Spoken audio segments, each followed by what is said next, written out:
عزیزان محترم،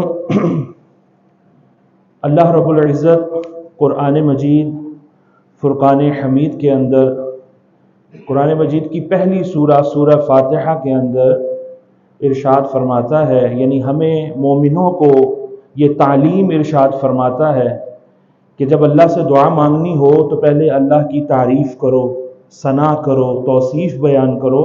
الحمدللہ رب العالمین الرحمن الرحیم، پہلے اللہ کی ذات کا ذکر ہے، پھر اللہ کی صفات کا ذکر ہے، مالک یوم الدین۔ اس کے بعد پھر اللہ مومنوں کو یہ دعا تعلیم ارشاد فرماتا ہے کہ اس طرح سے کہنا ہے کہ ایاک نعبد و ایاک نستعین، کہ ہم تیری ہی عبادت کرتے ہیں اور تجھ ہی سے مدد چاہتے ہیں۔ کیا معنی اس کا؟ کہ اللہ ہم تیری ہی عبادت کرتے ہیں اور تجھ ہی سے مدد چاہتے ہیں۔ اب اس میں عبادت کا ذکر ہے کہ بندہ اقرار کرے کہ مولا ہم تیری عبادت کرتے ہیں، تیرے سوا کوئی عبادت کے لائق ہی نہیں، کیونکہ ہر شے کا مالک جو تو ہے، ہر شے کا مالک، ساری مخلوقات کا مالک تو ہے، تو ساری مخلوقات تیری مملوک ہیں، تیری ملک میں ہیں۔ تو جو خود مملوک ہو، جو خود غلام ہو، وہ خدا تو نہیں ہو سکتا، وہ معبود تو نہیں ہو سکتا۔ معبود تو وہی ہے جو ان سب کا خالق ہے، ان کا مالک ہے۔ تو کائنات میں حقیقی مالک تو ایک ہی ہے، دوسرا مالک تو ہے ہی نہیں ہے، تو دوسرا پھر مستحق عبادت بھی کوئی نہیں ہے۔ تو اللہ رب العالمین نے ارشاد فرمایا کہ اس طرح سے دعا کرنی ہے کہ ہم تیری ہی عبادت کرتے ہیں اور تجھ ہی سے مدد چاہتے ہیں۔ اب یہ آیہ کریمہ پڑھ کر بہت سارے لوگ ہاتھ میں قرآن مجید اٹھا کر، بغل میں حدیث کی کتاب اٹھا کر تو جھانسا دیتے ہیں۔ کیا دیتے ہیں؟ جھانسا دیتے ہیں، فریب دیتے ہیں، ورغلاتے ہیں مومنوں کو کہ بس اللہ تبارک و تعالیٰ کے سوا کسی سے مدد مانگنا یہ شرک ہے، یہ ناجائز ہے، یہ تو بندہ مشرک ہو جاتا ہے۔ دیکھیے، قرآن مجید کی آیات کی سب سے اعلیٰ جو تفسیر ہے، سب سے بہترین جو تفسیر ہے وہ ہوتی ہے جو قرآن کی تفسیر بالقرآن ہوتی ہے۔ اللہ رب العالمین نے ایک مقام پہ کسی حکم کا ارشاد فرمایا، کسی حکم کے بارے میں فرمایا، اور اس کی وضاحت کسی اور صورت میں، کسی اور پارے میں وہ آیت کر رہی ہے، تو وہ قرآن مجید کی کیا ہے؟ سب سے اعلیٰ اور بہترین تفسیر ہے۔ اگر کوئی آیہ کریمہ اس کا حکم منسوخ ہو جائے تو اس کی ناسخ بھی جو ہے وہ کوئی آیت ہوتی ہے جو قرآن مجید میں کسی اور مقام پر یا کسی اور صورت میں اللہ رب العالمین نے بیان فرمائی ہوتی ہے۔ تو ایک بندہ جب ترجمہ پڑھتا ہے، خالی صرف عربی کی ٹرانسلیشن پڑھے، تو اسے کیسے پتا چلے گا کہ اس کا حکم ہے، منسوخ ہے یا موجود ہے، قائم ہے حکم یا ختم ہو چکا ہے؟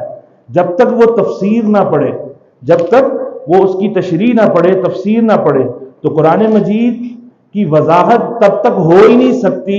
قرآن مجید کا بیان مجمل رہے گا، کیونکہ بعض آیات قرآن مجید کی مجمل ہے، بعض محکم ہیں، بعض متشابہ ہیں، تو ان سب پر ایمان لانا مومنوں پر ضروری ہے۔ لیکن جو مجمل ہیں ان کے لیے تفسیر کی ضرورت ہوتی ہے، بیان کی ضرورت ہوتی ہے۔ جس طرح شراب کی حرمت آئی ہے تو ایک ہی آیت میں اللہ نے اس کو حرام نہیں قرار دے دیا، اس سے پہلے بالتدریج ایک مقام پر فرمایا کہ اس میں نفع تھوڑا ہے اور نقصان زیادہ ہے، اس کا نقصان اس کے نفع سے زیادہ ہے۔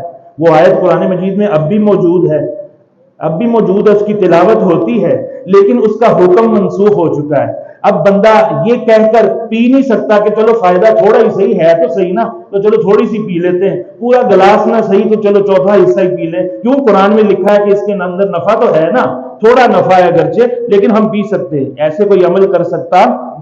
ایک مقام پر اللہ ارشاد فرماتا ہے کہ اے ایمان والو، تم نماز کے قریب بھی نہ جاؤ جب تم نشے کی حالت میں ہو۔ جب تک شراب حرام نہیں ہوئی تھی وہ پی جاتی تھی، سلیم الفطرت لوگ تو شروع سے ہی نہیں پیتے تھے، لیکن بعض جو پیتے تھے تو پی کر جو ہے ایک مرتبہ نماز کے اندر جو ہے امام نے وہ شراب پی ہوئی تھی، نماز پڑھانی شروع کی، تو اس کے اندر قل یا ایھا الکافرون، آگے لا اعبد ما تعبدون کی جگہ پر اعبد ما تعبدون پڑھ دیا، لا چھوڑ دیا، اور معنی کیا بن گیا کہ میں بھی اسی کی عبادت کرتا ہوں کافروں جن کی تم عبادت کرتے ہو۔ تو یہ تو معنی کیا ہو گیا؟ کفریہ۔ کیونکہ نشے میں پتہ ہی نہیں چلا. تو اللہ رب العالمین نے آیت نازل فرمائی، اے ایمان والو تم نماز کے قریب بھی نہ جاؤ. کس حالت میں؟ جب تم نشے کی حالت میں ہو، جب تک تم یہ نہ جان لو کہ تم کیا کہہ رہے ہو، تمہیں پتہ نہ چلے گا ہم کیا کہہ رہے ہیں. تو یہ آیت بھی قرآن میں موجود ہے، اس کا حکم منسوخ ہو چکا ہے لیکن اس کی تلاوت منسوخ نہیں ہے. ہر تراویح میں نماز میں قاری قرآن پڑھتے ہیں. کوئی شخص یہ آیت پڑھ کر کہے کہ نماز کے ٹائم پر تو شراب میں نہیں پیوں گا، آگے پیچھے جو ہے وہ پی لوں گا، کیونکہ قرآن میں تو اللہ نے کہا ہے کہ نماز جب پڑھنی ہے اس کے پاس پر تم نے شراب نہیں پینی تاکہ تم نشے میں کیا کہہ رہے ہو. لہذا میں رات عشاء پڑھ کر شراب پی لوں اور صبح تک میرا نشہ کو ٹھنڈا ہو جائے گا، پھر فجر پڑھ لوں گا، پھر فجر سے ظہر تک بڑا ہی ٹائم ہوتا ہے پھر میں پی لوں. اس طرح کہہ کر کیا کوئی شراب پی سکتا ہے؟ بولیے کیوں نہیں. کیونکہ اللہ نے ایک اور مقام پر، تیسرے مقام پر ارشاد فرمایا کہ اے ایمان والو یہ شراب جو ہے یہ پلید ہے، یہ شیطانی عمل ہے، اس سے بچو. انما الخمر والمیسر والانصاب والازلام رجس من عمل الشیطان فاجتنبوہ. یہ پلید ہے، یہ شیطانی عمل ہے، اس سے بچو. اب یہ آیہ کریمہ شراب کے متعلق پچھلی دو آیہ کریمہ کا کے لیے کیا ہو گئی؟ ناسخ ہو گئی، اور وہ دو آیتیں کیا ہو گئی؟ حکماً منسوخ ہو گئی کہ تھوڑا نفع ہے تو بھلے جیسا بھی نفع ہے اس کا استعمال جائز نہیں. نماز کی حالت میں ہو یا پہلے ہو یا بعد میں ہو شراب پی سکتے نہیں، کیونکہ اب اللہ نے یہ جو فرما دیا کہ یہ پلید ہے، رجسن یہ پلید ہے، اور من عمل الشیطان یہ شیطان کا عمل ہے، اس کے اعمال میں سے ہے. فَاجْتَنِبُوهُ اس سے بچو، اس سے کنارہ کشی اختیار کرو. اب آیتیں تینوں قرآن میں موجود ہیں، تو بتائیے کوئی شخص اب ان دو آیتوں پر ان کے حکم پر عمل کر سکتا ہے؟ کرے گا تو وہ گناہگار ہوگا یا وہ نیکوکار کہلائے گا؟ تو ہمیں کیسے پتا چلا کہ ان دو آیتوں کا حکم منسوخ ہے؟ قرآن ہی کی آیت سے. قرآن کی آیت نے ہی ان کی تفسیر کر دی کہ اب یہ ناسخ ہے اور وہ کیا ہیں؟ آیتیں منسوخ ہیں. اسی طرح اب یہ جب فرمایا اللہ نے کہ ایسے دعا کرنی کہ ہم تیری ہی عبادت کرتے ہیں اور تجھ ہی سے مدد چاہتے ہیں. اب تجھ ہی سے مدد چاہتے ہیں کا معنی کیا ہے؟ کہ حقیقی طور پر معبود سمجھ کر، خدا سمجھ کر، لائق عبادت سمجھ کر مولا ہم تجھ ہی سے مدد مانگتے ہیں. حقیقی مددگار تو ہی ہے، حقیقی مستعان جس سے مدد طلب کی جاتی ہے وہ تو ہی ہے. لیکن مجازی طور پر مدد جو ہے وہ اوروں سے بھی جو ہے ہم مانگتے ہیں، کیونکہ قرآن مجید میں کئی جگہ پر ذکر ہے. اگر قرآن مجید میں ذکر نہ ہوتا، اوروں سے مدد لی نہ جا رہی ہوتی، تو کسی اور سے مدد مانگنا جائز ہوتا ہی نہ، بالکل بھی جائز نہ ہوتا.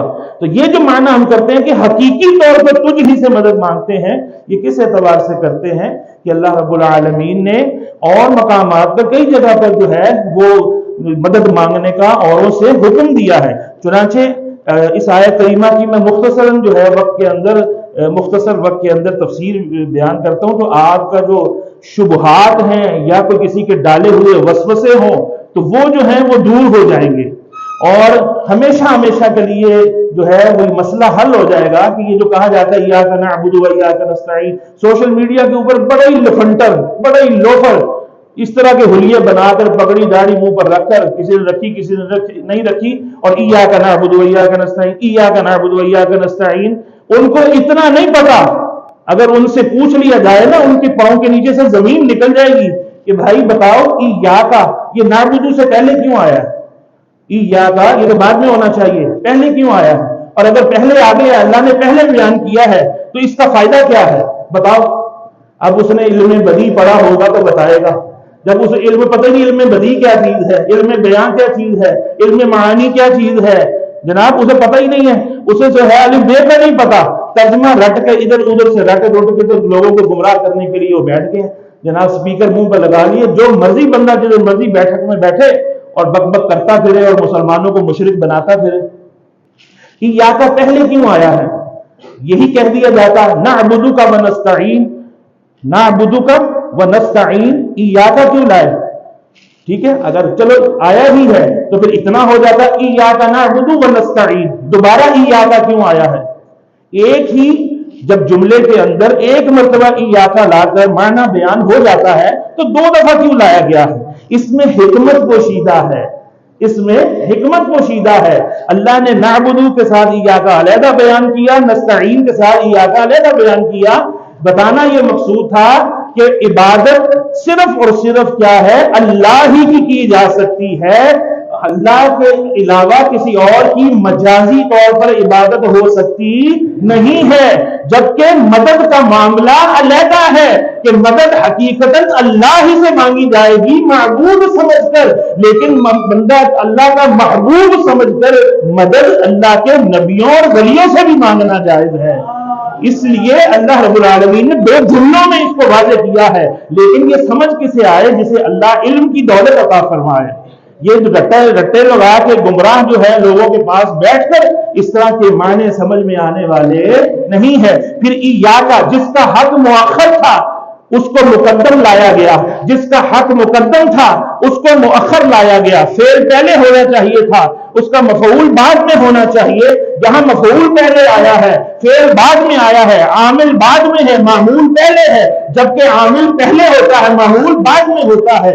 تو جب ایسا ہو جائے، ایسا قاعدہ برتا جائے، ایسا اسلوب اختیار کیا جائے کہ جس کا حق تاخیر ہے اس کو تقدیم دے دی جائے، جس کا حق تقدیم ہے اس کو تاخیر دے دی جائے، یہ مفید حصر ہوتا ہے۔ یہ مفید حصر ہوتا ہے۔ کسی معنی کو کسی ذات میں اگر مرکوز کرنا ہو، محصور کرنا ہو، بند کرنا ہو تو اس لیے یہ جو ہے کیا جاتا ہے۔ تو اللہ نے ایاکا کو مقدم، حالانکہ اللہ قاعدوں کا محتاج نہیں ہے، اللہ ان اصولوں کا محتاج۔ ہم نے قرآن پڑھ کر یہ اصول بنائے ہیں، علماء نے قرآن پڑھ کر یہ نقطے، یہ ضوابط جو ہے یہ وجود میں آئے ہیں کہ یہاں پر ایاکا مقدم ہوا تو معنی ہوا کہ مولا، اگر یہ مقدم نہ ہوتا تو معنی یہ ہوتا ہم تیری عبادت کرتے۔ تو اس سے اس بات کی نفی کیسے ہوتی کہ ہم کسی اور کی عبادت نہیں کرتے؟ یہ تو رہ جاتی بات۔ لیکن جب اس کو مؤخر کو مقدم کیا تو اب یہاں حصر پیدا ہو گیا، تخصیص پیدا ہوگی۔ کیا کہ ہم صرف اور صرف تیری ہی عبادت کرتے ہیں، تیرے سوا اور کسی کی عبادت نہیں کرتے۔ اور دوسرے جملے میں بھی ایاک نستعین، کہ ہم صرف اور صرف حقیقی مدد تجھ ہی سے مانگتے ہیں، کیونکہ تو ہمارا کیا ہے؟ معبود ہے۔ لیکن تیری عطا سے، تیرے حکم سے ہم مدد تیرے بندوں سے بھی مانگتے ہیں، کیونکہ تیرا حکم ہے۔ تیرا حکم ہے استعینوا بالصبر والصلاۃ، صبر کے ذریعے اور نماز کے ذریعے مدد چاہو۔ بتاؤ صبر خدا ہے؟ بولے صبر خدا ہے؟ صبر سے مدد مانگنے کا حکم اللہ کیوں دے رہا؟ وہی استعانت، استعانہ یستعین، استعانتن سے نستعین ہے سورۃ فاتحہ میں، اور اسی استعانت سے اللہ یہاں فرما رہا ہے استعینوا بالصبر والصلاۃ، کہ مدد چاہو صبر کے ذریعے اور نماز کے ذریعے۔ کیا نماز خدا ہے؟ نماز تو خدا کی عبادت ہے، خدا تو نہیں ہے۔ بولیے، اللہ فرماتا ہے اگر یہاں مطلقاً مدد مراد ہو تو اللہ کسی سے لے ہی نہیں سکتے، تو پھر یہ صبر سے مدد مانگنے کا حکم جو اللہ دے رہا ہے یہ تو شرک ہوتا۔ تو کیا اللہ ہمیں شرک کی تعلیم دے رہا ہے؟ بولیے، سب کا جواب مطلوب ہے۔ کیا اللہ شرک کی تعلیم دے رہا ہے؟ اللہ فرما رہا ہے نماز کے ذریعے سے مدد چاہو، تو کیا اللہ جو ہے ہمیں شرک کی تعلیم دے رہا ہے؟ اللہ فرما رہا ہے وتعاونوا علی البر والتقوی، نیکی اور تقوی بھلائی کے کاموں میں ایک دوسرے کے ساتھ تعاون کرو، ایک دوسرے کی مدد مانگو۔ تو کیا بتائیں، اللہ خود حکم دے رہا ہے۔ تو یہ ہم جو مدد کرتے ہیں، دیتے ہیں، لیتے ہیں، یہ کیا شرک ہے؟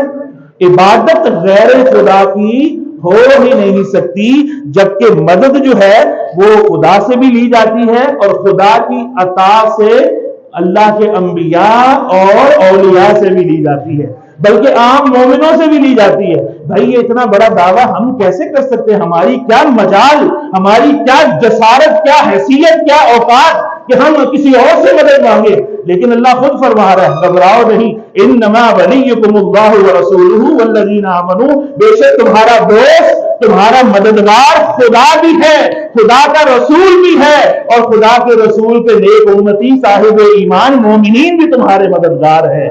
اے مومنو، ابو بکر بھی تمہارے مددگار ہیں، عمر فاروق رضی اللہ تعالیٰ بھی تمہارے مددگار ہیں، عثمان غنی بھی تمہارے مددگار ہیں، مولا علی شیر خدا بھی تمہارے مددگار ہیں، ہر ولی اللہ تمہارا مددگار ہے۔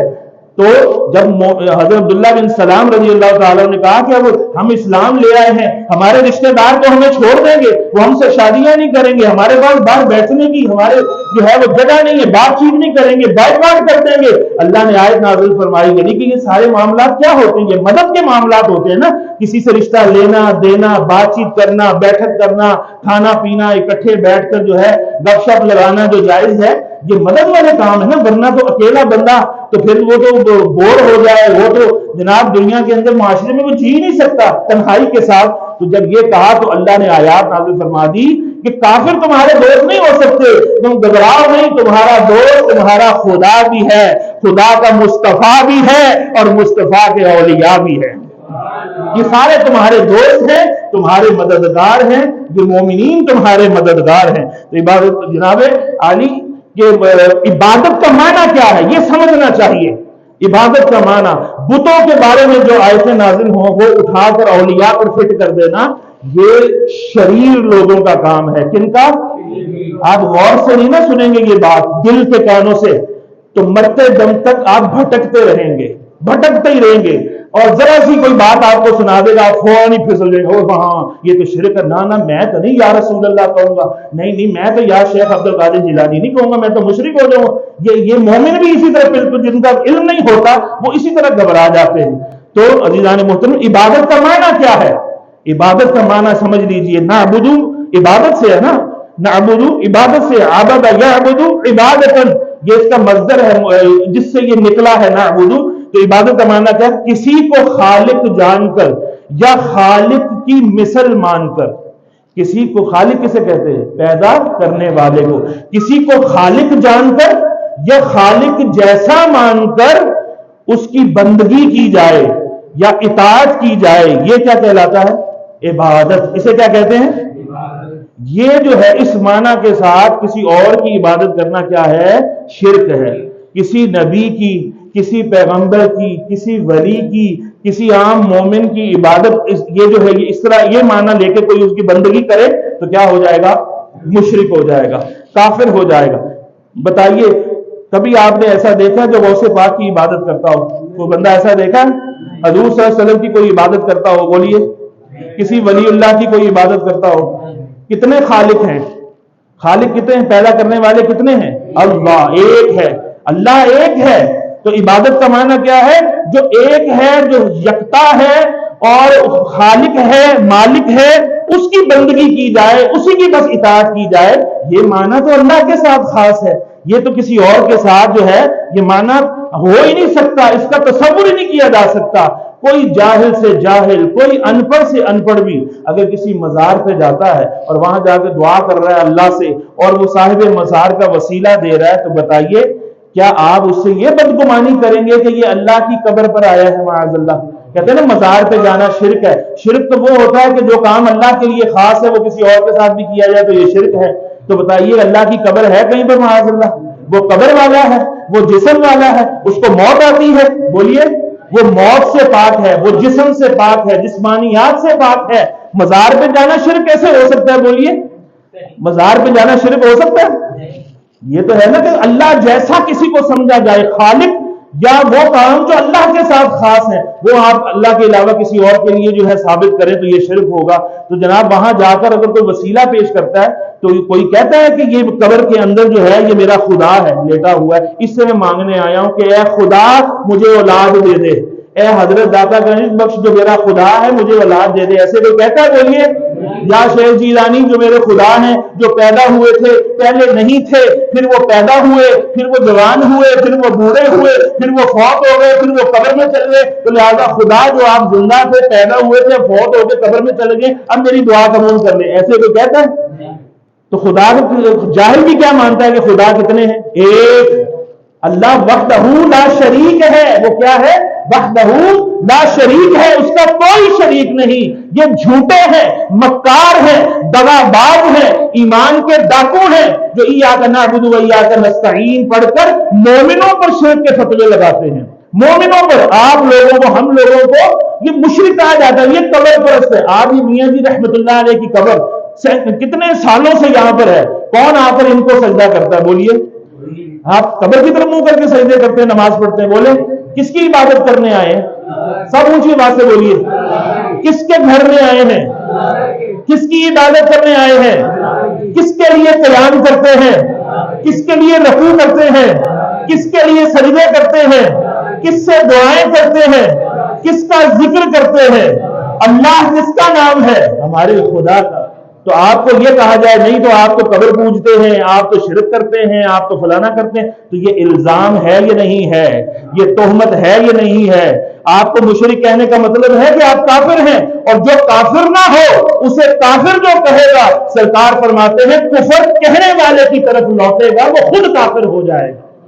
یہ نازک مسئلہ ہے، کسی مومن کو ایسے کافر نہیں کہا جا سکتا۔ کافر اسے ہی کہیں گے کہ جو کفر اختیار کرے گا، کفر کا التزام کرے گا، کفر کا ارتکاب کرے گا، کفر کو اپنا لے گا، کفر کو پھر جناب مضبوطی سے قائم ہو جائے گا، شرک اختیار کر لے گا، وہ مشرک ہے۔ اور حضور صلی اللہ علیہ وسلم نے تو قسم اٹھا کے ارشاد فرمایا کہ اب میری امت سے مجھے جو ہے اب شرک کا خوف، یہ بتوں کی پوجا نہیں، یہ ستاروں کی پوجا، یہ سورج چاند تاروں کی پوجا، ہاں یہ شرک اصغر کریں گے، کیا ریاکاری، دکھانے کے لیے عمل کریں گے، بجائے اس کے کہ عبادات وہ اللہ کے لیے کریں، صدقہ خیرات اللہ کے لیے کریں، قربانیاں اللہ کے لیے کریں، لیکن یہ دکھاوا کرتے پھریں گے کہ یہ دیکھو میں نے یہ نیکی کی، یہ دیکھو میں نے یہ کی، اتنے کی اتنے کی ہے۔ یہ جو دکھاوے کے اعمال ہیں یہ کریں گے، یہ شرک اصغر ہے، یہ کہا گیا، یہ سرکار نے فرمایا۔ لیکن شرک اکبر کہ بتوں کو پوجنا، بتوں کی اللہ کے سوا کسی اور کی عبادت کرنا، فرمایا قسم ہے اس ذات کی جس کے قبضہ قدرت میں میری جان ہے، میری امت سے مجھے یہ خوف، شیطان مایوس ہو گیا، اب میری امت جو ہے اس میں کوئی شرک کرنے والا نہیں ہے۔ تو پھر اب اس طرح سے کہنا کتنی بڑی جسارت ہے۔ عزیزان محترم، یہ جو ہم مدد مانگتے ہیں، یہ مدد کے بغیر تو گزارا ہے ہی نہیں۔ مدد، ماں باپ کی مدد سے ہم دنیا میں آئے ہیں، ماں باپ کی پرورش کی مدد سے ہم پروان چڑھتے ہیں، استاد کی مدد سے ہم علم حاصل کرتے ہیں، پیر کی مدد سے ہم روحانیت کی ترقی پاتے ہیں، آپس میں ایک دوسرے کی مدد کر کے ہم کاروبار کرتے ہیں، کوئی خریدتا ہے، کوئی بیچتا ہے، کوئی خریدتا ہے، کوئی بیچتا ہے۔ یہ جتنا یہاں پر کام ہوا ہے، یہ ٹائلیں لگی ہیں، یہ مسجد بنی ہے، یہ فانوس لگے ہیں، یہ پنکھے لگے ہیں، یہ اے سی چل رہے ہیں، یہ سپیکر چل رہا ہے، یہ جناب ممبر بنا ہے، یہ قالین بچھے ہیں، یہ بتائیے یہ اللہ نے نازل فرمائے ہیں کہ اللہ کے بندوں نے بنا کر ہماری مدد کی ہے، اور جناب ہم ان سے فائدہ اٹھا رہے ہیں؟ بولیے۔ ابھی ہم کہتے ہیں راہ خدا میں دیں، جھولی پھرتی ہے آپ پیسے ڈالتے ہیں، ہم کہتے ہیں کہ اتنے سارے اللہ آئے ہوئے ہیں تو اللہ ہماری مدد کریے، کہتا ہے کوئی؟ اللہ تو ایک ہی ہے۔ اللہ خود قرآن میں فرما رہا ہے ان تنصروا اللہ ینصرکم، اگر تم اللہ کی مدد کرو گے اللہ تمہاری مدد کرے گا۔ کیا مطلب اللہ کی مدد؟ اللہ کو ہماری مدد کی ضرورت ہے؟ نہیں۔ معنی کیا ہے؟ اگر ترجمہ ظاہری دیکھیں تو معنی یہی بنتا ہے، لیکن عقل چاہیے ترجمہ کرنے کے لیے بھی۔ معنی کیا ہے؟ اگر تم اللہ کے دین کی مدد کرو گے تو اللہ تمہاری مدد کرے گا۔ عیسیٰ علیہ السلام نے کہا من انصاری اللہ، کون ہے میرے مددگار اللہ کے رستے میں؟ آپ کے حواریوں نے کہا نحن انصار اللہ، ہم ہیں اللہ کے دین کے مددگار۔ عیسیٰ علیہ السلام نے مدد مانگی، عیسیٰ علیہ السلام کے حواریوں نے کہا کہ ہم مددگار ہیں۔ تو یہ مدد شرک بولیے اونچی آواز سے، مدد شرک نہیں ہے، یہ اللہ کے حکم سے ہو رہا ہے، ٹھیک ہے؟ خدا سمجھ کر مدد صرف کس سے مانگی جائے گی؟ اللہ سے۔ اور خدا نے جن کو واسطہ بنایا ہے، جن کو وسیلہ بنایا ہے، اور خود فرمایا ہے وَابْتَغُوا إِلَيْهِ الْوَسِيلَةَ، اے مومنو اللہ سے ڈرو اور اللہ تک پہنچنے کا وسیلہ تلاش کرو، اللہ تک پہنچنے کا، اللہ تک پہنچنے کا۔ جو خدا محتاج نہیں ہے، بے نیاز ہے، وہ اپنے دین کو پھیلانے کے لیے مومنوں سے مدد مانگ رہا ہے کہ مومنوں میرے دین کی مدد کرو۔ وہ محتاج نہیں ہے، بے نیاز ہے، غنی ہے۔ وہ غنی ہو کر اگر مدد مانگتا ہے تو ہم تو ہیں ہی محتاج، ہم نہیں مدد مانگیں گے ہمارا گزارا کیسے ہوگا؟ یہ وسیلے، یہ واسطے یہ اللہ نے بنائے ہیں، ان کا انکار کرنا جو ہے یہ سراسر جہالت پر مبنی ہے۔ حدیثیں کتنی ساری ہیں، کتنی ساری احادیث ہیں، صرف مختصر میں آپ کو 1 منٹ لوں گا اور آپ کی آنکھیں کھل جائیں گی کہ یہ جو دھوکہ دیتے نا ایاک نعبد و ایاک نستعین پڑھ کر کہ اس نستعین صرف اللہ کے لیے ہے، عبادت اللہ سے مانگے. اللہ کے نبی کیا فرما رہے ہیں؟ اللہ کے نبی صلی اللہ علیہ وسلم فرماتے ہیں کہ میں ترجمہ صرف بیان کر دیتا ہوں، صبح کی عبادت سے استعانت کرو. صبح کی عبادت سے استعانت کا معنی پھر دوہرا دوں، مدد مانگنا. استعانت کا معنی کیا ہے؟ مدد چاہنا، مدد طلب کرنا. اللہ کے نبی فرماتے ہیں صبح کی عبادت سے استعانت کرو، شام کی عبادت سے استعانت کرو. کہیے سبحان اللہ. جب رات کچھ باقی رہ جائے، آخری پہر ہو، تو اس وقت استعانت کرو. عبادت کر کے عبادت سے استعانت کرو، علم کے ساتھ لکھ کر استعانت کرو، سحری کھانے سے روزے پر قوت پانے کے لیے استعانت کرو، دوپہر کے سونے یعنی کیلولا کرنے سے رات کے قیام کے لیے کیا کرو؟ مدد طلب کرو، استعانت کرو. فرمایا عورتوں کو ان کے گھر میں رکھ کر، یعنی ان کے لیے لباس اتنا زیادہ نہ ہو کہ جب وہ نئے ون سمنے لباس ہوں تو پھر ان کا باہر نکلنے کو جی چاہے گا، کبھی ادھر جاؤں، اس کو دکھاؤں، اس کو دکھاؤں، اس کو دکھاؤں، میں نے یہ سوٹ لیا، میں نے یہ سوٹ. یہ حدیث پاک میں ہے کہ عورتوں کو جو ہے استعینوا علی النساء بالعراء فإن إحداهن إذا كثرت ثيابها وأحسنت زينتها أعجبها الخروج. سرکار فرماتے ہیں اگر ان کے جوڑے زیادہ ہوں گے نا، ان کے جوڑے زیادہ اذا كثرت ثيابها، جب ان کے کثیر ہوں گے کپڑے، تو پھر وأحسنت زينتها، ان کا جی چاہے گا کہ ہماری زینت پھر اور بھی دیکھیں. اور أعجبها الخروج، پھر وہ کیا ہے؟ باہر نکلنے کے لیے پھر وہ کوششیں کریں گی، پھر آرزویں کریں گی. تو لہذا مناسب لباس ہو تو لہذا اس سے استعانت چاہو. عورتوں کو گھر رکھنے کے لیے اس پر استعانت اس طرح سے چاہو. یہ حضور نے کتنی حدیثوں میں ارشاد فرمایا ہے کہ حاجت روائیوں میں حاجتیں چھپانے سے استعانت چاہو، اور اپنے اعمال میں صدقہ کر کے استعانت چاہو، اللہ تمہارا رزق بڑھا دے گا. کتنی حدیثوں میں تو ذکر ہے استعانت کرو، استعانت کرو، اب بتائیے یہ استعانت اور وہ نستعین والی استعانت آپس میں ٹکراتی ہیں؟ اگر معنی دو نہ کیے جائیں کہ حقیقی استعانت خدا سے ہے اور خدا کے حکم سے مجازی استعانت ان اعمال سے بھی ہے، اشخاص سے بھی استعانت کی حدیثیں موجود ہے کہ اللہ کے نبی فرماتے ہیں کہ حاجتیں اللہ کے جو خوبصورت بندے ہیں ان سے طلب کرو. حسان الوجوہ اطلب الحوائج، اپنی حاجات طلب کرو جا کر. اللہ کے خوبصورت خوب رو جو چہرے والے ہیں، اللہ کے جو ولی ہیں، ان سے جا کے استعانت طلب کرو. اور آخر میں بولیے صحابہ نے ایاک نعبد و ایاک نستعین پڑھا تھا کہ نہیں پڑھا تھا؟ بولیے اونچی آواز سے، پڑھا تھا کہ نہیں پڑھا تھا؟ صحابہ کو نہیں پتا تھا کہ ہمارا مددگار کون ہے؟ جس صحابی کی بازو کٹ گئی وہ اللہ کی بارگاہ میں کیوں نہیں جھکا؟ وہ کیوں رسول اللہ کے پاس آیا صلی اللہ علیہ وسلم؟ یا رسول اللہ بازو کٹ گیا، سرکار نے لعاب لگا کر مدد کی تو وہ بازو جڑ گیا. حضرت قتادہ کی آنکھ نکل گئی، انہیں نہیں پتا تھا کہ ایاک نستعین قرآن میں ہے، اے اللہ میری آنکھ جوڑ دے. نہیں، سرکار کی بارگاہ میں آئے، کہا مدد خدا ہی فرمائے گا لیکن مصطفیٰ کے ذریعے فرمائے گا، اور مصطفیٰ ہی مدد فرمائیں گے، اپنے لعاب کے ذریعے سے میری مشکل کشائی فرمائیں گے. سرکار نے لعاب لگا کر وہ ڈیلا، وہ آئی بال دوبارہ آنکھ میں رکھ دیا. حضرت ربیہ کو نہیں پتا کہ جنت کا مالک اللہ ہے اور اللہ ہی جنت دے گا. کیوں انہوں نے سرکار سے جنت مانگی؟ سرکار کے لیے پانی لاتے تھے وضو کا، سرکار علیہ الصلوۃ والسلام کی خدمت میں پیش ہوتے. ایک دن جوش آیا سرکار علیہ الصلوۃ والسلام کی رحمت کو، میں سل یا ربیہ، اے ربیہ مانگ کیا مانگتا ہے؟ حضرت ربیہ نے یہ نہیں کہا کہ مکان پکا بنانا ہے، اپنا چاہیے تو کاروبار. فرمایا یا رسول اللہ میں آپ سے جنت میں آپ کی رفاقت مانگتا ہوں. سرکار نے مطلق سے جو ہے ارشاد فرمایا مانگ جو مانگتا ہے. یہ نہیں کہا اتنوں میں سے مانگنا، اتنے پیسوں میں سے مانگنا، اتنے درہموں میں سے مانگنا، یہ نہیں فرمایا. مطلق جو ہے آپ نے کہا مانگ کیا مانگتا ہے. دنیا کی کوئی چیز مانگنی ہے تو مانگ، آخر کی کوئی چیز مانگنی ہے تو مانگ. تو صحابی رسول نے، ان کو پتا تھا جنت تو سرکار کے صدقے مل ہی جانی ہے، لیکن کہا کہ مجھے جنت میں ایسی جگہ چاہیے جہاں آپ کا پڑوس نصیب ہو جائے. سرکار نے فرمایا پھر کثرت سجود کے ساتھ میری مدد کرنا، انشاءاللہ یہ مقام تمہیں مل کر رہے گا. تو جنت مانگی جائے. کیوں؟ بنائی خدا نے ہے لیکن ملک میں دے دی مصطفیٰ کے ہے.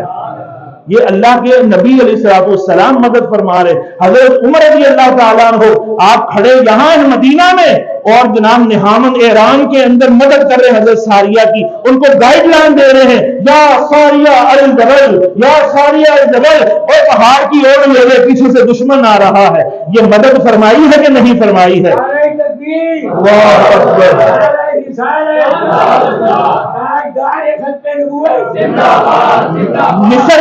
مصر میں دریائے نیل خشک ہو گیا ہے، حضرت عمر فاروق خط لکھ کر بھیج رہے ہیں اور مصریوں کی مدد فرما رہے ہیں کہ یہ خط جا کر دریائے نیل میں ڈال دینا، کہ کہنا کہ اگر تو اپنی مرضی سے چلتا ہے تو بے شک نہ چل، اور اگر خدا کی مرضی سے چلتا ہے تو آج کے بعد کبھی پھر تم خشک نہ ہونا۔ حضرت عمر فاروق رضی اللہ تعالیٰ عنہ کا جب یہ خط دریائے نیل میں ڈالا گیا وہ جاری ہو گیا۔ اب کوئی کہتا ہے یہ کہانیاں ہیں، قرآن مجید میں اتنے واقعات ہیں، کافر کہتے تھے یہ کہانیاں ہیں، یہ اساطیر الاولین ہیں، یہ پہلوں کی سٹوریاں ہیں، کہانیاں ہیں۔ اور آج بھی ایسے دو ٹانگوں والے ملا اور بظاہر انسان اور حقیقت میں گدھے، احمق، بلکہ گدھا بھی ایسا نہیں ہوتا، وہ بیٹھ کر اس طرح کہتے ہیں یہ جو اولیاء کی جو تم کرامات بیان کرتے ہیں یہ کہانیاں ہیں۔ پھر آصف بن برقیہ کی جو اللہ نے کرامت قرآن میں بیان کی ہے کہ پلک جھپکنے میں سلیمان علیہ السلام کے سامنے انہوں نے جو ہے تخت حاضر کر دیا، یہ کہانیاں ہیں۔ بولے حضرت مریم کے پاس جو ہے بن موسمی پھل آئے، یہ بتائیے یہ کہانیاں ہیں؟ یہ کہنے کا مطلب یہ ہے کہ قرآن بھی جھوٹ ہے، معاذ اللہ ثم معاذ اللہ۔ تو ہوش کے ناخن لیجئے اور علم حاصل کریے اور علماء حق کی صحبت اختیار کرے، اور سوشل میڈیا پہ کلپ بھی انہی کے سنا کرے، کیونکہ وہ جو ہے جو دوسروں کے غیروں کے کلپ سنتے ہیں نا جب، پھر وہ گمراہ ہو جاتے ہیں، اور وہ لوگ جو ہیں وہ ویورشپ پہ بڑے خوش ہو جاتے ہیں، وہ ہمارے اتنے ویورز ہیں، اور ہمارے اتنے ویورز ہیں۔ آپ جناب کوئی بھی حرکت کر دیں، اوچھی ہتھ کنڈی کوئی حرکت کر دے تو ویور تو ان پہ بھی بڑے بڑھ جاتے ہیں۔ تو ویورشپ زیادہ ہونا کم ہونا یہ حق پر ہونے کی علامت نہیں ہے۔